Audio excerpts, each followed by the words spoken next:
अपने बेटे रिशु के माथे से टपकते हुए पसीने को देखकर सविता की हालत खराब हो गई। ऐसा आज पहली बार नहीं हुआ जब रिशु नींद से घबरा कर जागा है। हाय मेरा बच्चा, न जाने किसकी नजर लग गई है तुझे।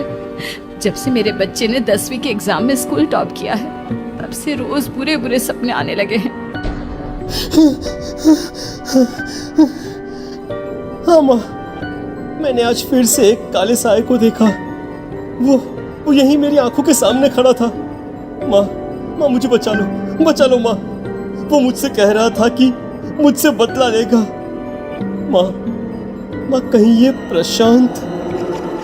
चुप कर, कैसी बात कर रहा है? दोबारा उसका नाम मत लेना। तुझे पता है ना उस प्रशांत ने आत्महत्या कर ली। तो बार बार उसका नाम मत लिया कर। मम्मी, क्या सच में प्रशांत ने आत्महत्या की थी? चुप कर, बहुत सवाल पूछता है आजकल। और फिर रात के वक्त सविता के पूरे घर में एक अजीब सा काला धुआं छाने लगा। गहरी नींद में सोई सविता की जैसे ही आंख खुली उसका दम घुटने लगा। वो दौड़कर रिशु के रूम की तरफ गई जहां उसके दरवाजे पर घूमती एक काली परछाई देख वो बुरी तरह से घबरा गई। कौन है वहाँ? कौन है? सामने आओ। ये मैं हूँ, तुम्हारी काली करतूत। और अब मैं तुम्हारे बेटे को ले जाने आया हूँ। नहीं, मेरे बच्चे को छोड़ दो प्लीज। मेरे रिशु को कुछ मत करना। वो परछाई रिशु के कमरे में घुस जाती है।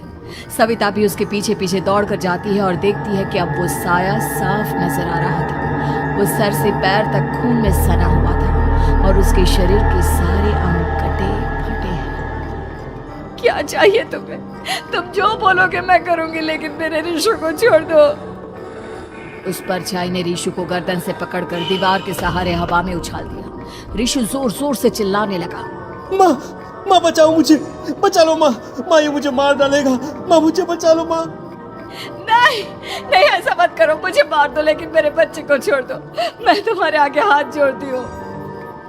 वो परछाई रिशु को जमीन पर गिरा देती है और अचानक वहां से गायब हो जाती है। रिशु, मेरा बच्चा, तू ठीक तो है ना? कुछ बोल बेटा, क्या हुआ है तुझे? मैं ठीक हूँ माँ। क्या हुआ था यहाँ पर? कुछ नहीं बेटा, कुछ नहीं। तो परेशान मत हो। हम कल ही गांव के बाहर जो तांत्रिक महाराज रहते हैं उनके पास चलेंगे। ठीक है माँ, हम जल्द ही उनके पास चलेंगे। मुझे बहुत डर लग रहा है माँ। ये बार बार मुझे डरावने सपने आना, ये सब हमारे साथ क्यों हो रहा है माँ? अगले दिन सविता अपने बेटे रिशु को लेकर गांव के बाहर तांत्रिक के पास जाती है। जिस जगह पर तांत्रिक रहा करता था वो जगह बहुत डरावनी थी।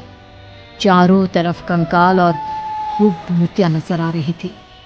गांव से दूर वीराने में उस जगह पर जोर से आंधी चल रही थी। रिशु ने डर कर अपनी माँ का हाथ पकड़ लिया। माँ मुझे बहुत डर लग रहा है। ये कैसी जगह है? देख बेटा, हमारे साथ जो कुछ भी हो रहा है उसका इलाज सिर्फ और सिर्फ ये तांत्रिक महाराज ही बता सकते हैं। अब यही है जो हमें प्रॉब्लम से बाहर निकाल सकते हैं। जैसे ही सविता और रिशु तांत्रिक की झोपड़ी के अंदर पहुंचे, वहां का नजारा देखकर उनकी आंखें फुसकी दे रही। तांत्रिक की झोपड़ी के अंदर कई सारे लोग अपनी गर्दन घुमा घुमा कर जोर जोर से चीख रहे थे। कौन हो तुम और यहाँ क्यों आई हो? महाराज, मेरे बेटे को कुछ दिनों से एक डरावनी काली परछाई नजर आती है और कल रात उसने मेरे बेटे पर हमला भी कर दिया।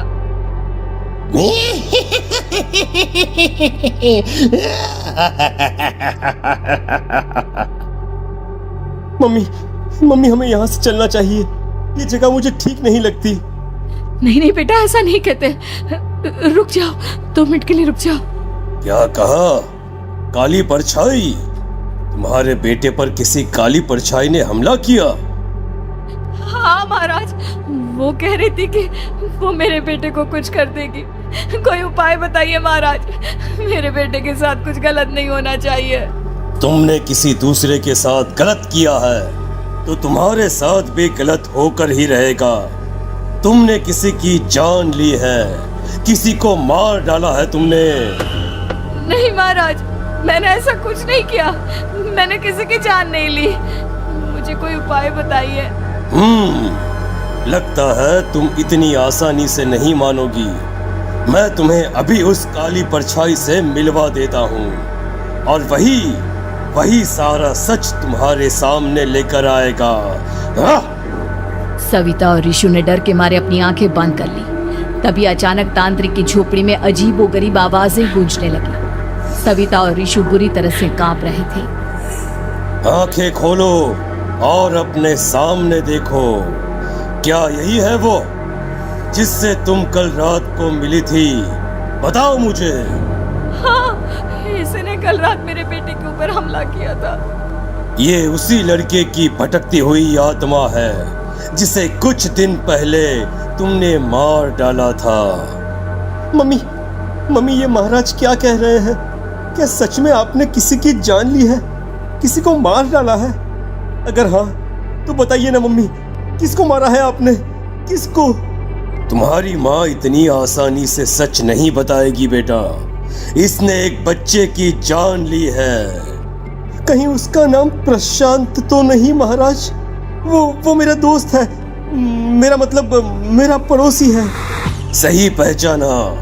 देखा सविता, तुम्हारा खुद का बेटा भी जानता है कि तुमने किसी के प्राणों की बलि चढ़ा दी और इसीलिए अब उसकी बुरी आत्मा तुम्हारे घर में भटकती है। मुझे माफ कर दीजिए महाराज, मुझसे बहुत बड़ी गलती हो गई। प्रशांत हमारे पड़ोसी का बेटा था। हर बार उसके नंबर मेरे बेटे से ज्यादा आते थे और इसलिए मैंने उसके कमरे के बाहर काला जादू किया था, पर मुझे नहीं पता था कि वो मर जाएगा।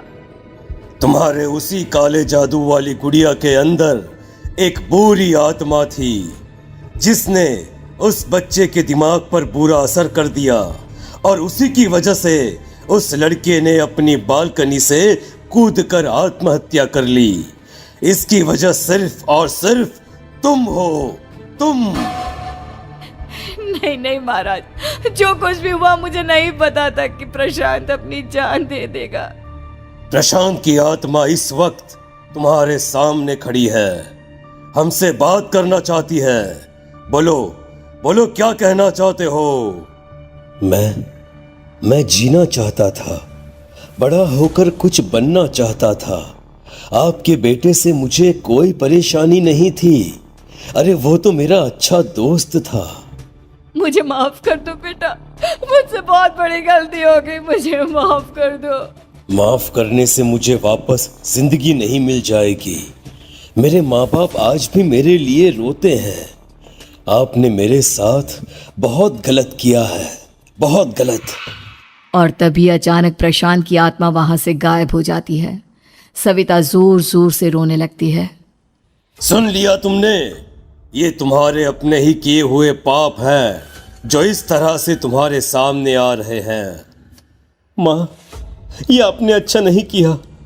सिर्फ 10th बोर्ड के एग्जाम में मैं टॉप कर पाऊं, इसलिए आपने मेरे दोस्त के ऊपर काला जादू कर दिया।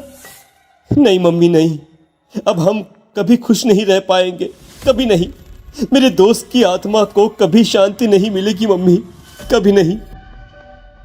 लेकिन मैंने जो कुछ भी किया सिर्फ तुम्हारे लिए किया। वो लड़का हमेशा फर्स्ट पोजीशन पर आ जाता था और इस वजह से हमेशा तुम्हारे मार्क्स कम पड़ते थे। मैंने तो सिर्फ उस पर एक छोटा सा काला जादू किया था बेटा। मुझे क्या पता था कि उसका ये नतीजा निकलेगा। जिस गुड़िया को तुमने उस लड़के के कमरे के दरवाजे पर लगाया था, दरअसल उसके अंदर एक बुरी आत्मा का प्रवेश हो गया था, जैसा कि अक्सर काला जादू करते समय हो जाता है। मुझे अपनी गलती का एहसास हो गया है। मैं प्रायश्चित करना चाहती हूँ, आप बताइए मैं क्या करूँ? प्रशांत के घर जाकर उस काली गुड़िया को वहां से निकालकर यहाँ लेकर आओ। मैं उसे आग में जलाकर राख कर दूंगा और उसके बाद प्रशांत की आत्मा को हमेशा के लिए मुक्ति मिल जाएगी। अगली रात सविता चुपचाप अपने पड़ोसी प्रशांत के घर जाती है। प्रशांत के माँ बाप प्रशांत की मौत के बाद उस घर को छोड़कर हमेशा के लिए वहां से चले गए थे। जैसे ही सविता उस घर के अंदर कदम रखती है, उसका सामना अजीबोगरीब हैवानियत से भरी आवाजों से होने लगता है।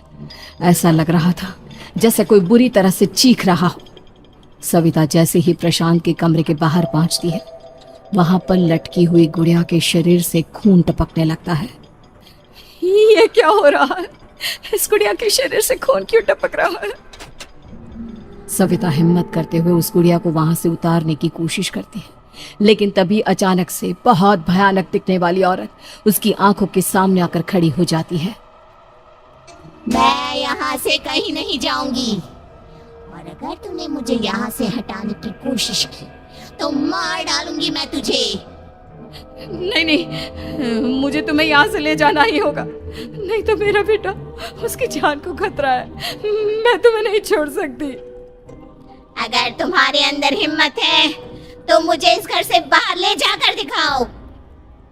और ऐसा कहकर वो औरत सविता के ऊपर हमला कर देती है और उसे हवा में उछाल उछाल कर जमीन पर पटकती है। लेकिन तभी अचानक मौका देखकर सविता अपने हाथ में ली हुई सुई उसके हाथ में चुभो देती है। हाथ में सुई लगते ही वो औरत जमीन पर तड़पने लगती है। ये क्या किया तूने? ये क्या कर दिया? तुझे ऐसा नहीं करना चाहिए था। तांत्रिक ने मुझे कहा था कि तुझसे जीतने का सिर्फ यही एक तरीका है जिससे मैं अपने पापों का प्रायश्चित कर सकती हूँ और अपने बेटे की जान बचा सकती हूँ। और उसके बाद वो डरावनी दिखने वाली औरत एक छोटी सी जादुई गुड़िया में तब्दील हो गई और सविता ने उसे ले जाकर तांत्रिक को दे दिया। तांत्रिक ने जादुई गुड़िया को आग के हवाले कर दिया।